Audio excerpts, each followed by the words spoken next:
प्रभु को विशेष धन्यवाद दिए। प्रभु अनुग्रह करी मते गोटे जगह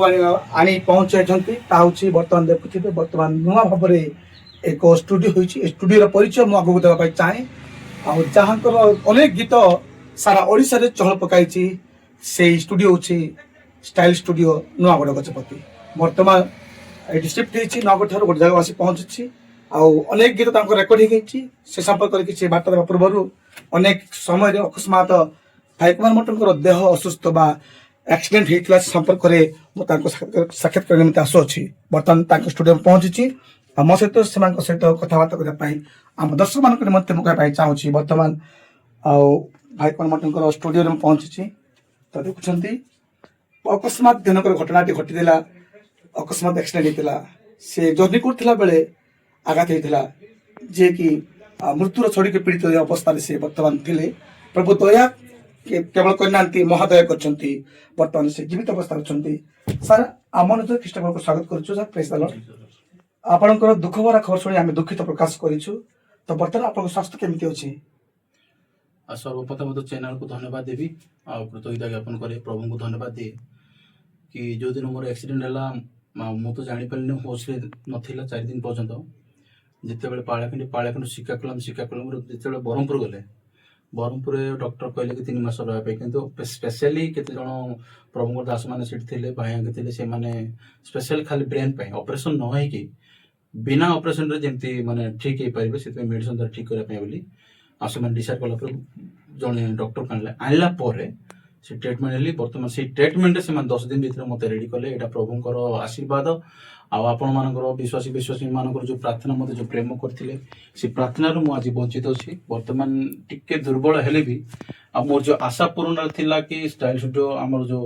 नुआगढ़ शिफ्ट होकर बड़पद आसला से बड़पद ओपनिंग करने मोर बहुत चिंता व्यस्त थी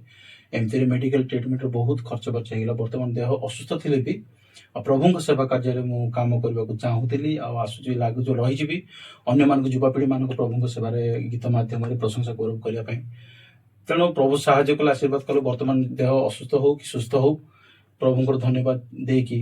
नुआ स्टूडियो काली ओपनिंग कलु प्रत्येक भाई मैंने भी आसते से प्रभु धन्यवाद दिए आपण भी बहुत धन्यवाद दिए। प्रिय दर्शक बंधु मैंने बर्तमान आम सीधा सड़क भाई कुमार मटन सहित कथबार्ता करुचु तो प्रथम कथा जो एक्सीडेंट होता संपर्क में किसी प्रभु अनुग्रह कर सुस्थ देते अनेक गीत पोस्टपोन हो जाए अनेक संगीत प्रेमी आउ जे संगीत निर्देशक मान अपेक्षार फल ता आसवा चाहूँगी तो बर्तमान कम सरी गीत रेकर्डिंग आरंभ हो तो जहाँ मुझे शुणा पार्टी ओडार चल पक आम ख्रीष्ट जगतर सुनाम धन्य संगीत निर्देशक गीतकार से किए नुहति भाई सुंदर कुमार आपण निमंत गोटे डेडिकेटेड सॉन्ग होती से गीत टी गाई मत कह प्रभु को धन्यवाद देवी तब सुंदर भाई को धन्यवाद देली सी आम पिला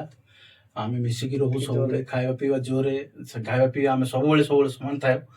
किंतु मुझे विशेष धन्यवाद देवी जो मुझे एक्सीडेंट लेके आसला से कहले प्रथम कथा कहले जे प्रथम स्टूडियो ओपनिंग है तुम गोटे गीत करवा मुझे कहली बहुत भल कथा प्रभु को धन्यवाद देकी गोटे गीत कर दरकार कहीं धन्यवाद देचु कि धन्यवाद आमर कि ना धन्यवाद दे पारनु तो अंततः गीत मध्यम अनेक भी जानतु जे प्रभु जो मान को प्रेम करते से केमती साहाଯ୍य हाथ थाए तो से धन्यवाद को लेकिन प्रभु को धन्यवाद एक गीत से रचना कर कंपोजिशन भी कर बहुत सुंदर हो रेकर्डिंग कला समय मुझे इमोशनल लेकिन कांदी प्रभु को धन्यवाद देकी से गीत गाई सुंदर भाई सान भाई निजे प्रथम टाइम स्टूडियो वर्सन गाइले आम दीप भाई आ गीत को शुणु कंठ बहुत सुंदर बहुत मन आघात करे माने हृदय को छुए जहाँकि गीत को भी से प्रकार फील देखी गाई तेणु निश्चित भाव जिते स्टूडियो को पाद देवा समय गीतर स्वर मो काने माने शब्द शुभिला जे से भॉइस स्वाद गोटे स्वर्गत हिमंत सर भॉइस पर लगुला मुझे कहली गीत क्यों रेकर्डिंग होती तो कहले मो सान भाई गाई मुझे बहुत खुशी गली से भी मो सान भाई दीप भाई प्रेज द लॉर्ड तो प्रभु अनुग्रह करंतु जेपरी ख्रीष्ट को नाम रे बंचिबा तांको निमरे गीत गान करिबा प्रभु आपन कंठ देचंती जेते बेले बड़ भाई अर्थात कुमार मटन निमंते जो गीत डेडिकेटेड गीत रेकर्डिंग होता से समय केमती फील थिला टिके हम दर्शक कहीकि अनुरोध कर समस्त ख्रीष्ट नाम नमस्कार जनाए नमस्कार धन्यवाद देवी कि मो भाई सुंदर को मते प्रथम थर मु गीत गाइबा सुजोग देले ତ ମୁଁ ଧନ୍ୟବାଦ ଦେବି, ପ୍ରଭୁଙ୍କୁ ବି ଧନ୍ୟବାଦ ଦେବି। ଆଉ ଏଇ ଗୀତ ଆଉ ଆମ ଆଜ୍ଞା ସାର୍ଙ୍କର ସେ ଯୋଉ ଆକ୍ସିଡେଣ୍ଟ ଥିଲେ ସେ ଦୁର୍ଘଟଣାକୁ ନେଇକି ଡେଡିକେଟ କରାଯାଇଛି। ତ ଏଇ ଲେଖା ବହୁତ ସୁନ୍ଦର ଅଛି, ବହୁତ ଇମୋସନାଲ ବି ଅଛି। ତ ଦୟାକରି ଏଇ ଗୀତକୁ ଶୁଣନ୍ତୁ। ଆଉ ଏତିକି କହି ମୁଁ ପ୍ରଭୁଙ୍କୁ ଧନ୍ୟବାଦ ଦେବି। ନିହାତି ମୋ ତରଫରୁ ଅନୁରୋଧ କରିବା ପାଇଁ ଚାହେଁ, ଯେଉଁମାନେ ଏଣିକି ଗୀତ ରେକର୍ଡିଂ କରିବା ପାଇଁ ଚାହାନ୍ତି ଷ୍ଟାଇଲ ଷ୍ଟୁଡିଓ ଆପଣଙ୍କ ଅପେକ୍ଷାରେ ଅଛି। ନିଶ୍ଚିତ ଭାବରେ ଆସନ୍ତୁ, ଯୋଗାଯୋଗ କରନ୍ତୁ। ମଧ୍ୟ ଦୀପକ ଭାଇଙ୍କୁ ଧନ୍ୟବାଦ ଦେବି ଯେ ପ୍ରଭୁଙ୍କୁ ଆପଣଙ୍କ କଣ୍ଠକୁ ଆହୁରି ମଧୁର କରିଦିଅନ୍ତୁ। ଆଗାମୀ ସମୟରେ ଗୀତ ନିଶ୍ଚିତ କମିଂ ସନ୍ର ରହିଛି, ଅପେକ୍ଷା ରହିଛି, ଶୁଣିବେ, ଆପଣମାନେ କାନ୍ଦିବେ ମୁଁ ବିଶ୍ୱାସ କରୁଛି। ଏତିକି କହି ଧନ୍ୟବାଦ ଦେଉଛି। ଧନ୍ୟବାଦ ଆଜ୍ଞା, ପ୍ରଭୁ ଆପଣଙ୍କ ଆଶୀର୍ବାଦ କରନ୍ତୁ।